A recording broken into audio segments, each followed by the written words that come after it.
झटकत बाड़ू ऐसे जैसे मछली प्यासी। होठ लाली हम लगवले बानी बहुते कलासी। अरे झटकत बाड़ू ऐसे जैसे मछली प्यासी।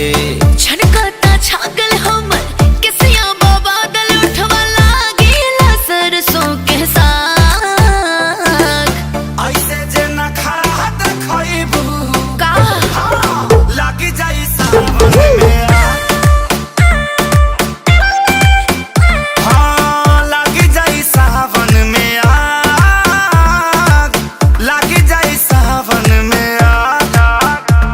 हम धरती दाबक चौलीला फैशन के ट्यूशन करीला। तू देसी देसी करत रहा हम साउथ के हीरो पे मरीला। हमरा खानी कमर मारी लो बोला कवना सलेटिया पढ़लू तू जाके आंगनबाड़ी के पढ़ाई। आ कौन पिनिसिनिया से लिख के तू बन गइलू लाल मरिचाई।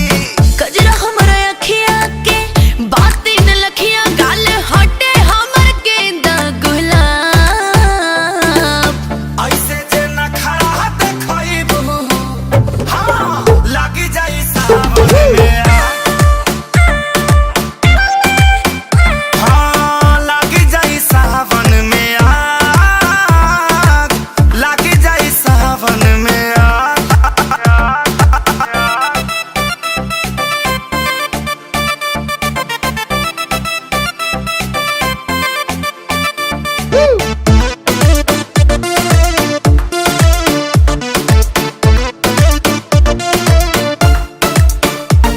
लोग हाथ पकड़ के चूमे ले लइका सब पीछे घूमे ले। बाइसन नासा हमरा में बिना बजले कुछ अब झूमे ले। अब तो बजा के मुआ दी हंसो तोहके कितना कहिए हमर जान तो जापान के मशीन लागेलू। अच्छा बिना के सटे के बुम बुम बाजा तू डीजे के बहिन लागेलू। फांसी ना रील तोहर देह अपना ढील और अखिल से सारे होने भाग। ऐसे जे न खड़ा देखइबू हाय लागी जाई सावन में